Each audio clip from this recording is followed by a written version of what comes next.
Hey guys, over here, and decided to show you my new project I bought, hoping it wasn't a project. Turns out it's actually quite a bit of a project. What you're looking at here is a Simplicity 7116H. It's got hydrostatic forward reverse, and it's also got hydraulic lift. Got it because it's got a 30 or 42-inch snow thrower on the front, which works. I haven't actually tested it because there's no snow outside, but it does. I've had, yeah. Anyway, that's why I bought it. Put it down. Yeah, that's. Yeah, it's got some shitty paint on it. You know, they just painted over the stickers. I was taking a little bit of sticker off, and I see they didn't even paint it the right white, so that's cool. But yeah, it's got some shit paint on it, but whatever. Things I've done to it, so and what I'm working on as well.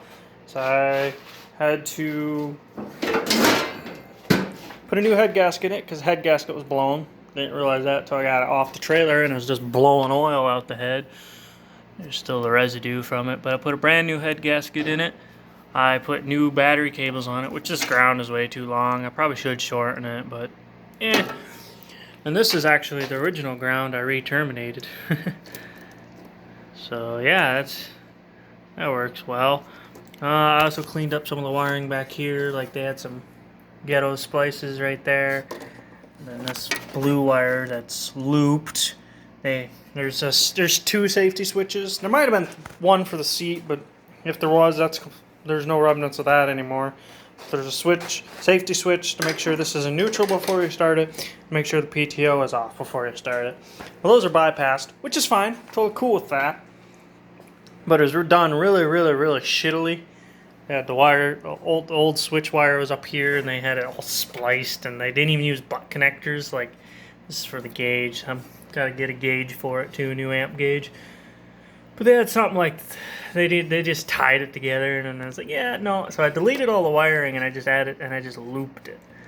Really made it much simpler. I could have made this wire actually a lot shorter too, but didn't realize it needed to be shorter until I had it all done, and I don't feel like changing it. So yeah, those go to the gauges, to the gauge I should say. But new head gasket, did some wiring, cleaned it up. It does run. Obviously won't show you now because there's no gas tank in it. That's a recent development. Get onto that later. Also had to put a new belt for the blower on it, or thrower. Also had to put a new drive belt on it. Also changed the trans fluid and trans filter. And the beveled gearbox, I didn't change it because the electric looked really clean. So did the transmission, but I changed that anyway. But the beveled gearbox, I just topped it off. I figured it would be alright. But it wasn't too low. It's like, I think it was 4 ounces low. So I did that. There's the part numbers. That's the trans filter part number, and those are the belt numbers in case you need to know. But yeah, I still need to get a spark plug for it. But the gas tank is out of it right now because I kind of broke it. Here's the gauge that I gotta get. I'm gonna get a new one. But yeah, there's just a little rubber grommet on the bottom of the gas tank. She'll let way, and if it focus. Anyway, you can kind of see. Yeah, this thing does not want to focus on it. It's right here. Right there.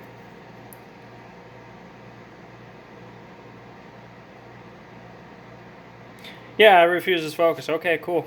But yeah, you can see that's completely blown out. And that's the deal that goes inside it for the nipple. Cleaned that out, took a drill bit, cleaned that out real nice. The gas tank's actually really clean. Also ordered a new cap / level sensor thing. The gas cap because this one's broke. Here's the bottom of it. So the gas tank's not actually broke, so I ordered a new one. It's like a universal fit. I hope it works. Yeah, that's that. Here's a grommet. Yeah, I'm also missing a tank strap. There's only the one. I don't know where the other one went. It's gone. I never had it, so that's cool because I broke that deal because I was messing with the gas cap and the whole tank moved forward. The little deal goes through this hole. whole tank moved forward, and all of a sudden just started spewing gas everywhere. I'm like, great. So yeah, that's fun. As you can see, it does have some rot holes. That's pretty typical. It's where the battery is. That's just... It's got a fairly new battery, you know. I feel like... Huh. I guess I put that on wrong. Can't even check the fluid. Okay, that's on me. I had to re-put that on. Oh, that explains why it hits the hood on that side as well. So, all right, that's cool. Put a new air filter on it. Local guy in Watertown had it. I had to put this shift knob on it for the PTO. This is out of that 53 International 100. I had this knob in Olive for a while too.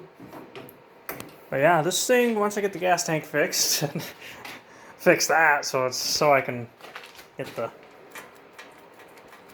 Huh. Alright, yeah, fix that. That sucks because I gotta take a head bolt out. Retorque it. Cool. But yeah, that's my little Simplicity 7116H. Yeah, I can already see it hits the hood. H. You know, it's actually pretty decent shape. I repacked this wheel bearing. It's another thing I did to it. I didn't need it, but I took the wheel off stuff because I thought I had some tires for it, but they're on a 6-inch rim. These are 8-inch rims. So I was going to switch the front tires around, but no, they don't work. So this has got like an actual repackable bearing, so I repacked that bearing. That one's fine. Like I said, I didn't need it, but I did it anyway. But yeah, it's got this homemade seat bracket adapter thing. You can tell it's homemade by the way it is. But, you know, they used all the factory holes. Like, there's about a bajillion holes on here, so give them credit where credit's due. And I think this is where a seat safety switch would have came out of. Because this is I think I figured out it was an 85. Or at least the engine's an 85. So, yeah. I did full grease on it, I guess, too. It's only like, what, there's one on each spindle, one underneath, one on the clutch. And, 2 on this wheel or that wheel? This wheel. There's one on this axle, then there's just one on the other side of the tire, and then there's one on the snowblower or thrower, I guess. So full grease, you know. The thing is almost ready. Just gotta get that gas tank fixed, and then should be ready to go. But yeah, that's just a little update, you know. Gonna be great. I'm pretty excited to use it, honestly. But yeah, that's it. Thanks for watching. Bye.